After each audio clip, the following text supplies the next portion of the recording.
1935 में भोपाल में एक साधारण से परिवार में एक बच्चे का जन्म हुआ।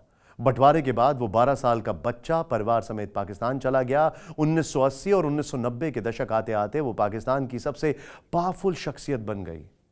पाकिस्तान की गलियों और स्कूलों में उसकी तस्वीरें छाई रहती थीं। उसकी सबसे बड़ी खूबी यह थी कि उसे न्यूक्लियर मिसाइल बनाने का तरीका आता था। लेकिन लालच में डूबे इस शख्स ने एक गुनाह किया। उसने पैसों की खातिर विनाशकारी न्यूक्लियर तकनीक कई ऐसे देशों को बेच दी जो इंसानियत के दुश्मन माने जाते हैं। आज वही देश बात बात पर एटम बम फोड़ने की धमकी देते हैं। देखिए टेलीसीरीज का यह एपिसोड, खिलाड़ी, hints of impending harm. Amsterdam, Netherland, 1972। शहर के एक छोर पर फिजिकल डायनामिक्स रिसर्च लेबोरेटरी है, जहां साल 1972 में एक पाकिस्तानी वैज्ञानिक नौकरी करने पहुंचा। मगर उसका मिशन नौकरी नहीं, कुछ और था। फिजिकल डायनामिक्स रिसर्च लेबोरेटरी ने परमाणु प्रोग्राम के लिए मल्टीनेशनल कंपनी यूरेनको से करार किया था।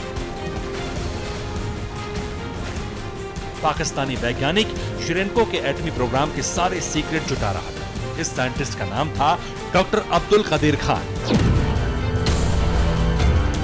वही अब्दुल कदीर खान जिसने पूरी दुनिया में एटम बम के फॉर्मूले की बंदरबांट की।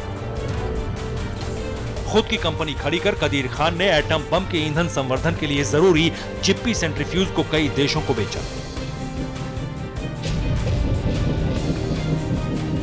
अब्दुल कदीर ने उत्तर कोरिया, लीबिया, ईरान, सऊदी अरब, तुर्की जैसे देशों को परमाणु तकनीक बेचकर खूब दौलत बटोरी। एटम बम के इंटरनेशनल तस्कर ने अपने गुनाह 4 फरवरी 2004 को खुद कबूल किए। तब से अपनी मौत तक यानी 10 अक्टूबर 2021 तक पाकिस्तान में कदीर खान दर-दर की ठोकरें खाता रहा। ईरान एटम बम बनाकर एक नहीं कई दुश्मनों से मुकाबले की कोशिश में है।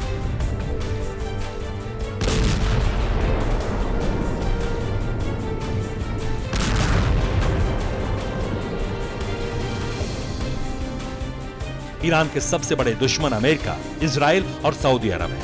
चीन ईरान की जरूरत को समझता है, तभी तो उसने 25 साल की एक मेगा डील ईरान से की। 2020 के जुलाई महीने में अमेरिकी अखबार न्यूयॉर्क टाइम्स ने एक बहुत बड़ा खुलासा किया। खुलासा ये कि चीन ने ईरान से पूरे 25 साल के लिए एक महा डील की है।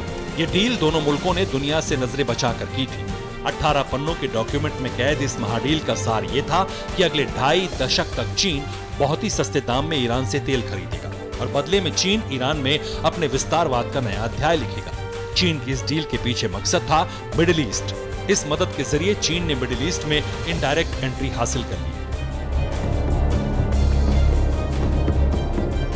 कौन जाने कि चीन इस डील के बहाने ईरान को एटम बम का वो फॉर्मूला दे दे जिसकी तलाश में ईरान के न्यूक्लियर साइंटिस्ट दशकों से जुटे हैं। ईस्ट एशिया और अफ्रीका में पैर पसारने के बाद चीन ने मिडिल ईस्ट की ओर फोकस किया और इसके लिए चीन ने मोहरा नंबर 1 बनाया है ईरान। फारस की खाड़ी के रास्ते से चीन अपने आधे से ज्यादा ऊर्जा जरूरतें पूरी करता है। चीन के mega dream project belt and road initiative में भी मिडिल ईस्ट का विशेष जिक्र है। चीन पैसे और बारूद देकर ईरान से मिडिल ईस्ट में उथल पुथल मचवा रहा है। आतंकी संगठन हिजबुल्लाह को तो मिडिल ईस्ट में ईरान का छद्म रूप यानी प्रॉक्सी कैरेक्टर माना जाता है। इराक में शिया लड़ाकों का एक ग्रुप है, पॉपुलर मोबिलाइजेशन फोर्स यानी PMF।